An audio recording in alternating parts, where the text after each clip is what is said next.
Bonjour et bienvenue dans la dernière vidéo consacrée à la lecture des tables statistiques usuelles. Dans les trois précédentes vidéos, je vous ai présenté les méthodes de lecture des tables de la loi normale, de la loi de Kidde et de la loi de Student. Dans cette nouvelle vidéo, je vais vous présenter la méthode de lecture de la loi de Fisher. D'abord, on va commencer par la structure de la table Fisher. Euh, il faut noter ici que la table Fisher est une table à triple entrée euh, une triple entrée, contrairement aux autres tables où nous avions deux informations, c'était des tables à double entrée où on avait deux informations en en-tête et dans la cellule intérieure, on avait les quantiles ou inversement. Mais pour la table de la loi de Fisher, vu qu'on a plus d'informations à combiner, il est difficile de présenter la table sous une forme simple comme pour la table de la loi de Kidde ou de Student ou pour la table de la loi normale. Donc c'est pour ça qu'on dit que la table de Fisher est une table à triple entrée. Et je vais vous montrer pourquoi c'est le cas. Voici par exemple la structure d'une table de Fisher, une structure standard Euh, dans la première ligne, donc N1, dans la première ligne numérotée 1, on a un premier degré de liberté. N1, c'est le degré de liberté. Donc, on a un premier degré de liberté. Dans la première colonne, on a aussi un autre degré de liberté, donc noté N2. Pourquoi la table de Fisher a deux degrés de liberté? Je vais vous faire un petit rappel, mais vous devez revoir ça dans les précédentes vidéos, peut-être dans la vidéo 5 et 6, concernant les lois statistiques. Je vous ai présenté le cas, peut-être dans la vidéo 5 plus précisément. Donc, je vous ai présenté les lois statistiques et je vous ai présenté plus spécifiquement le cas de la loi de Fisher, comment on obtient la loi de Fisher. Je vous ai rappelé que la loi de Fisher s'obtient en faisant le rapport entre deux lois distribuées chacune suivant une loi de Kidde. C'est-à-dire que vous avez une première variable, on va nommer cette variable x1. X1 est distribué suivant une loi de Kidde euh, avec le degré de liberté N1. Ça, c'est le premier exemple. Maintenant, vous avez une deuxième variable x2 qui est distribuée suivant une loi de Kidde avec le degré de liberté N2. Maintenant, pour obtenir la loi de Fisher, vous faites x1 sur n1, c'est-à-dire x1 sur son nombre de degrés de liberté, x1 sur n1, on reste conceptuel parce que je ne vous présente pas quelque chose sous forme de formule, mais voilà, imaginez conceptuellement ce que j'ai en train de dire, c'est-à-dire vous faites x1 sur son nombre de degrés de liberté n1, ce rapport, vous divisez ça également par x2, divisé par lui-même par son degré de liberté N2. Donc x1 sur N1 divisé par x2 sur N2. Donc ça fait le rapport entre deux lois de Kidde. C'est ça qui donne une loi de Fisher. Donc, étant donné que la loi de Fisher est issue de la combinaison ou du rapport entre deux lois de Kidde, il est normal que la loi de Fisher ait deux degrés de liberté. Un premier degré de liberté lié au numérateur de la fraction, donc N1. Donc N1 correspond au degré de liberté du numérateur de la relation qui permet d'obtenir la loi de Fisher. Et N2 correspond au degré de liberté du dénominateur. Donc ça fait déjà deux informations. Donc ça nous fait, voilà. Et il est difficile de rajouter une troisième information, sachant que une table statistique en général, c'est la combinaison, c'est un tableau de correspondance entre les quantiles et, et les probabilités. Mais comme on a déjà, les degrés de liberté ont déjà pris la place des entêtes, ça veut dire que il faut qu'on combine plus de trois informations pour pouvoir obtenir la table de fichiers. C'est pour ça qu'on a ici, justement, je reviens sur le tableau qui est à l'écran, on a P égale petit o.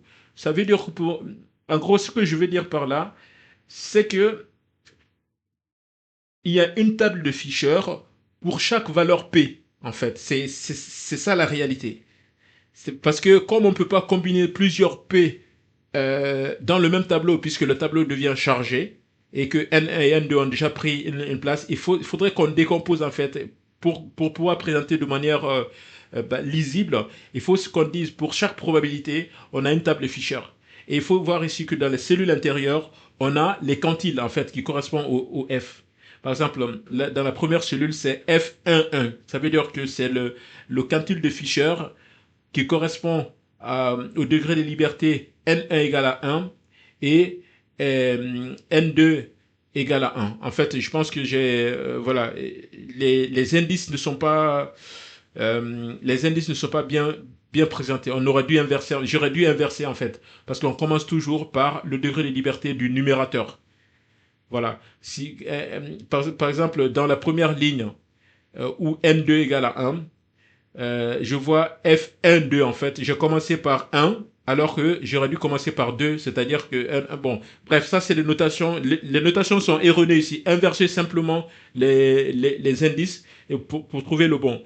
Parce que, en gros, quand on dit le Fisher de probabilité, le F2,1, ça veut dire que le degré de liberté du numérateur égale à 2 et le degré de liberté du dénominateur égale à 1.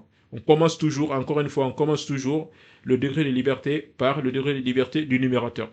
Voilà. Donc il y a des erreurs dans ce tableau. Mais bon, vous avez compris le principe. C'est-à-dire que ce que je cherchais à montrer ici, c'est de dire que dans les cellules intérieures, on a les valeurs des quantiles. Et dans les entêtes, notamment sur la première ligne, on a le degré de liberté du numérateur qui a servi à calculer le Fisher. Et là, dans la première colonne, on a les degrés de liberté du dénominateur qui a servi à calculer le Fisher. Sachant que le Fisher, c'est encore une fois le rapport entre deux lois de Qui2. Et la probabilité P, c'est une valeur donnée. Donc en gros, ça veut dire que plus je fais varier P, je vais obtenir un nouveau tableau, puisque je ne peux pas combiner toutes les valeurs P dans une... vous avez compris pourquoi on n'a pas qu'une seule table de Fisher, mais on a plusieurs tables de Fisher, une table par probabilité. D'ailleurs, donc c'était ça la structure synthétique. Quand je parle de table de Fisher, en fait, pardon, il faut savoir qu'il y a plusieurs tables derrière, en fait.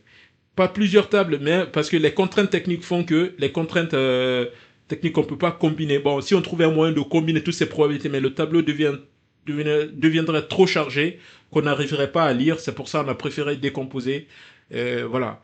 On préfère simplifier le tableau, même s'il n'y a pas toutes les informations. Donc, admettons par exemple, s'il y a 100 valeurs de probabilité, bah, il faut présenter un tableau pour chaque valeur de probabilité. Donc, ça ferait 100 tables. Donc, c'est ça qui fait que la table de Fisher est un peu plus spécifique par rapport aux autres. Mais on est d'accord sur le principe que la table de Fisher, c'est la combinaison de deux degrés de liberté. Dans la cellule intérieure, on a les valeurs de Fisher, c'est-à-dire les quantiles. Et pour ce tableau, on a une valeur de probabilité correspondante qui s'appelle θ. On va voir concrètement tout à l'heure ce que cette distinction en fait. C'était juste de manière conceptuelle dans un premier temps. Voici par exemple une première table Fisher. Donc déjà, on part du principe que P égale à 0,95. Pour P égale 0,95, voici la table Fisher. Donc N1, c'est encore un extrait en fait. Hein. Il y a des tables plus... Voilà, pour des raisons de présentation, j'ai présenté quelque chose ici d'assez, on va dire, d'assez simplifié. Par exemple, pour N1 égale à 1 et N2 égale à 1, on a le Fisher est égal, donc je reprends N1 égale à 1, je vais changer de, voilà, N1 égale à 1 et N2 égale à 1, ça veut dire que le quantile de la loi de Fisher égale tout simplement celui-là. Bon, 161,4. Je vais prendre un autre exemple, toujours pour la probabilité P égale à 0,95. Toute cette table est faite pour P égale à 0,95. Si P est égal à une autre valeur, N1 égale à 1 et N2 égale à 1, on aura trouvé une autre valeur. C'est ce que je vais vous montrer tout à l'heure. Bon, on est dans le cadre où P égale à 0,95. Maintenant, toujours, je vous dis, pour N1 égale à 16, voilà, et N2 égale à 3, à quoi égale le Fisher? Donc N1 égale à 16, N2 égale à 3. Donc ça, c'est le Fisher, donc le quantile égale à 8,69. Ce Fisher, on va le noter F 16,3. Donc je commence toujours par le numérateur. Donc je vais le noter en rouge ici. Hein. Donc F 16,3. 3 égale à 8,69. Voilà. Voilà, je suis mal positionné pour écrire, mais c'est comme ça. On commence toujours par le degré de liberté du numérateur, ensuite du dénominateur, et on trouve la valeur. Pour P égale 0,95. Et donc, en gros, la lecture revient, une fois qu'on a compris la structure de la table de Fisher, la lecture, c'est la même chose que pour les autres tables qu'on a vues. C'est-à-dire que lorsqu'on connaît P, on connaît les degrés de liberté, N1 et N2, on peut identifier le quantile de la loi de Fisher. Ou encore, lorsqu'on connaît le quantile de la loi de Fisher et qu'on connaît le N1 et N2, il faut aller chercher la table, il faut aller chercher le quantile dans une table, et la table dans laquelle vous trouvez cette quantile, la probabilité correspondante sera la probabilité que vous recherchez. Vous voyez un peu la mécanique. Donc, lorsqu'on connaît la probabilité, déterminer le quantile est plus facile parce qu'on cible une table et on exploite dans cette table. Mais lorsqu'il s'agira de déterminer P, lorsqu'on connaît le quantile, ça devient plus difficile parce qu'il faut aller trouver ce quantile-là d'abord, dans quelle table je trouve le quantile, et il faudrait que ce soit les bonnes valeurs de degré de liberté pour que ça corresponde à la même table. Une fois qu'on a identifié la table, ensuite on remonte pour dire voici la probabilité qui a construit cette table, donc c'est la probabilité que je recherche. Donc je vous donnerai un exemple tout à l'heure très concrètement. Donc ça veut dire que la table de Fisher est un peu spéciale par rapport aux autres. Voilà. Donc je disais un exemple, voilà, si N1 égale à 16 et N2 égale à 3, bah, le Fisher 16,3 égale 8,69. Exactement. Donc, on a une deuxième table de Fisher. Voilà, c'est la table de Fisher. Voilà. Remarquez la différence ici en fait. Hein. Pour P égale à 0,95, le, pour N1 égale à 1, N2 égale à 1, on avait 161,4. Bon, maintenant on change de probabilité. On a ici 0,975. Est-ce que N1 égale à 1 et N2 égale à 1? On a carrément une autre valeur, 647,7. Donc ça veut dire que pour chaque probabilité P, on a une nouvelle valeur. Je répète en fait cette phrase-là parce qu'elle est importante en fait. Pour chaque valeur P de probabilité, on a une nouvelle table de Fisher. Quel que soit le degré de liberté. Les degrés de liberté sont les mêmes, mais c'est les quantiles qui vont changer. Voilà. Et donc 16,3. 16,3 pour 0,95, on avait 8,69 tout à l'heure, mais pour 16,3, on a 14,2. Voilà un peu. Euh, la table de Fisher est une table dispatchée. Dispatchée en plusieurs tables définies en fonction des probabilités, je répète. Donc, si P égale à 0,99, on a encore une autre table. Donc, en gros, on a autant de tables qu'on a de probabilités. C'est donc la table Fisher, c'est encore plus difficile de l'exploiter manuellement. C'est pour ça, on va voir tout à l'heure, l'utilisation des logiciels statistiques est encore plus importante lorsqu'il s'agit d'exploiter la table de Fisher. Voilà. Et s'agissant de l'aperçu, bah, c'est ce qu'on a vu pour les autres. Hein. Lorsque la table Fisher, lorsque P égale à 0,95, on a une table de ce genre. Voilà, avec quelques valeurs ici. J'ai juste présenté des tables bah, de taille moyenne, quoi. Et lorsque P égale à 0,975, on a encore une table. Et lorsque P égale à 0,99, on a une autre table. Voilà, c'est pour dire que bah, la table de Fisher, il n'y a pas qu'une seule table de Fisher, encore une fois. Voilà, en revenant, on va venir maintenant au cas pratique. Toujours, c'est comme pour les autres, pour les autres tables, il y a toujours deux cas. Déterminer le quantile lorsque les probabilités sont connues, ou lorsque la probabilité est connue en fait, et le degré de liberté, ou bien déterminer la probabilité lorsque le quantile est connu. Maintenant, on va partir du cas où il s'agit de déterminer le quantile F lorsque la probabilité P est connue. C'est assez simple, c'est ce qu'on vient de voir en fait. Il faut savoir que N1 et N2 sont a priori connus. Parce que vous avez deux échantillons, c'est des cas rares, mais N1 et N2, c'est vraiment des choses que vous connaissez a priori. Donc l'exemple, P égale 0,95, N1 égale à 16, N2 égale à 19. À quoi égale F? Bah, c'est assez simple. Vous prenez la table correspondant à P égale 0,95, donc c'est la première table, c'est ce qu'on a là. Donc N1 égale à 16, N2 égale à 19 et vous trouvez 2,21. Donc la lecture est simple. Lorsqu'il s'agit de déterminer le quantile, lorsque la probabilité est connue, encore une fois. Donc il n'y a pas de problème ici. Lorsque P égale 0,95, je connais N1, je connais N2 et je lise tout simplement F dans les cellules intérieures de la table. Voilà. Maintenant, on va prendre le cas inverse. Cette fois, il s'agit de déterminer P, mais on connaît le quantile et les degrés de liberté. Là, par contre, ça va être un peu plus compliqué parce que ça va me demander un peu un peu, un peu d'acrobatie si je peux me permettre de dire ça comme ça. C'est-à-dire que on connaît F, mais on ne sait pas sur quelle table il faut cibler puisqu'on ne connaît pas la probabilité. Dans ce cas, il faut commencer d'abord par une première table et vous cherchez 26,79 ou une valeur proche, parce qu'encore une fois, il y a les approximations. Les tables statistiques ne donnent pas toujours exactement la valeur qu'on cherche, mais c'est des valeurs proches. Donc vous partez dans une table au hasard, vous commencez par une table au hasard, vous cherchez 26,79, et si vous trouvez 26,79, il faudrait que ça corresponde à N1 et N2, et lorsque toutes ces conditions sont réunies, c'est-à-dire que la combinaison de N1 et N2 donne la valeur que vous avez trouvée, alors vous remontez à la probabilité qui correspond à cette table. C'est la démarche. C'est un peu du tâtonnement, on va dire. Par exemple, là, l'exercice qu'on a donné, en fait, c'est F égale à 26,79. À quoi égale P? Bon, 26,79, là, je suis dans le cas j'ai 17 8,68. C'est pas le cas que je recherche en fait, voilà. Et justement, je prends la première table, P égale à 0,95. Ok.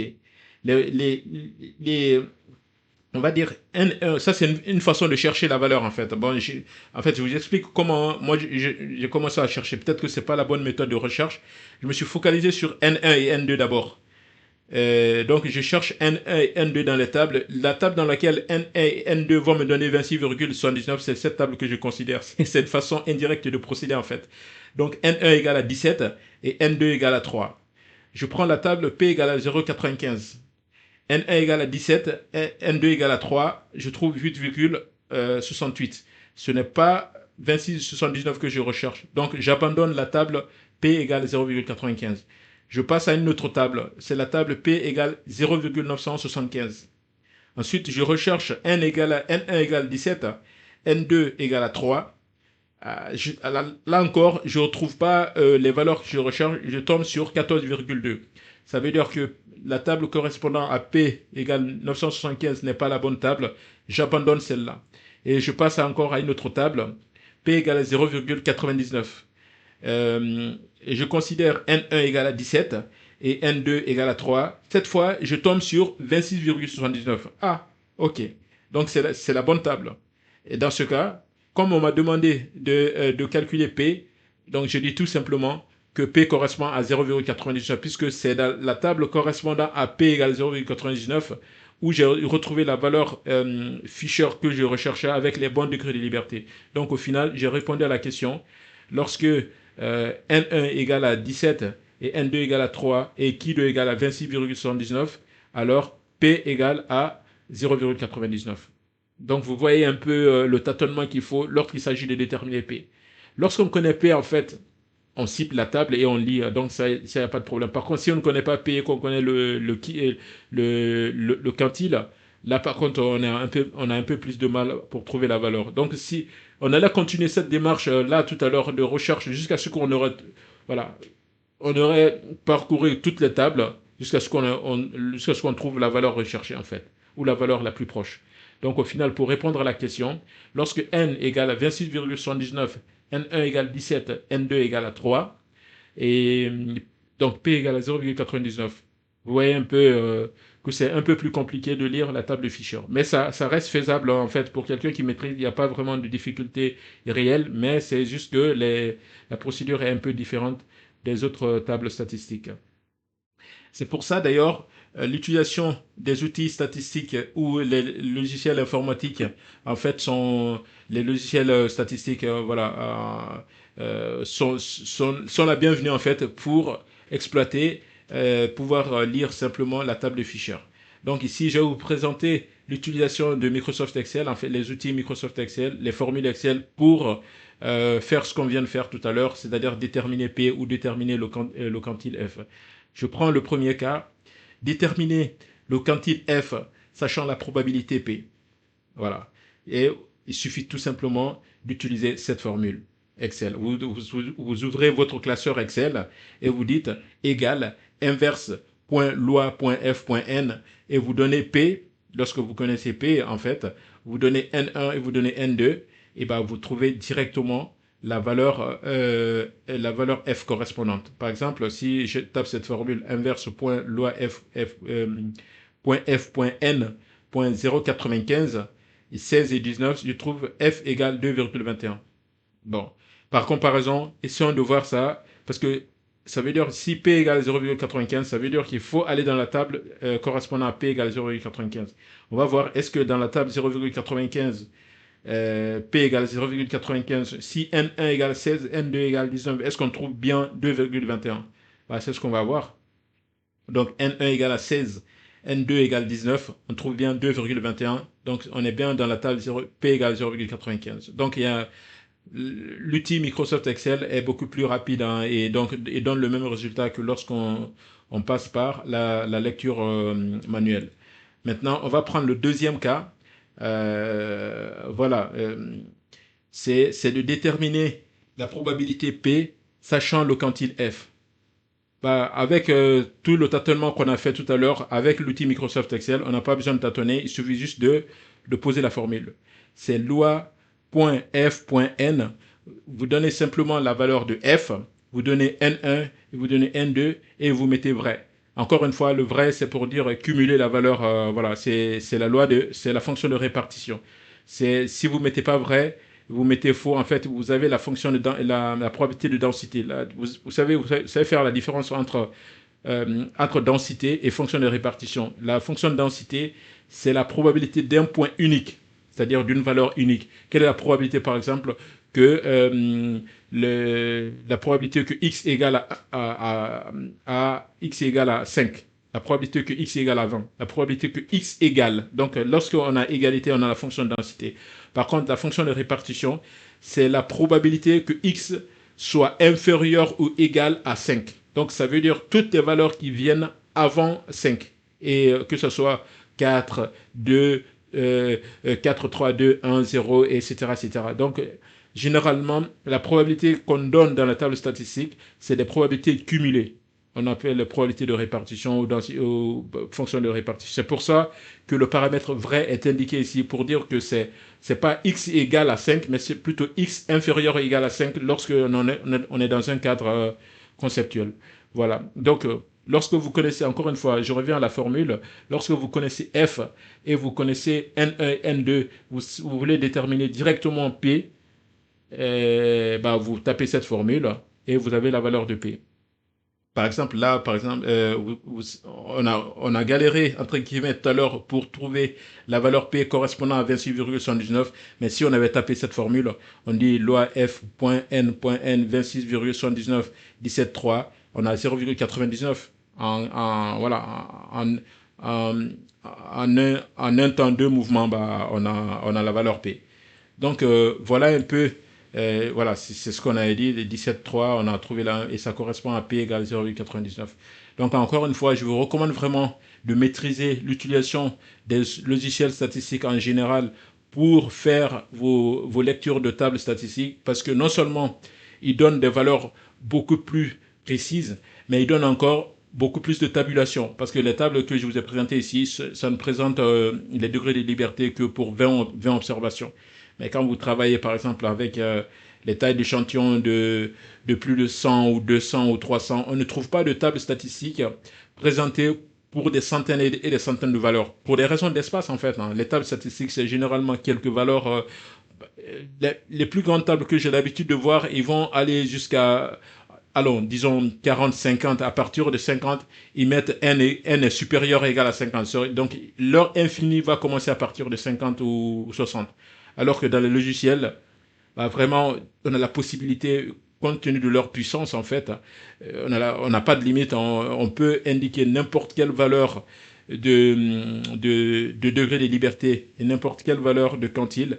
Ils vont déterminer les probabilités associées parce qu'ils ne se contentent pas de stocker des valeurs prédéfinies. Ils lancent des calculs algorithmiques, en tout cas les formules, les fonctions de densité qu'on connaît. Enfin, ensuite, ils font des intégrales pour déterminer la fonction de répartition ou faire la somme. Donc, c'est beaucoup plus précis d'utiliser les logiciels statistiques que d'utiliser les tables manuelles. Les tables, c'est vraiment pour des raisons, on va dire, pédagogiques parfois, quand vous faites un examen en statistique ou en économétrie et que en classe vous n'avez pas la possibilité d'utiliser les ordinateurs, etc., etc. On vous fournit des tables statistiques limitées qui permettent quand même, pour des raisons pédagogiques, qui permettent de répondre à vos besoins. Mais c'est pas pour des études plus poussées. En fait, c'est les logiciels statistiques qui sont plus adaptés pour faire vos tests statistiques, notamment pour récupérer les valeurs dans le but de conclure vos tests généralement.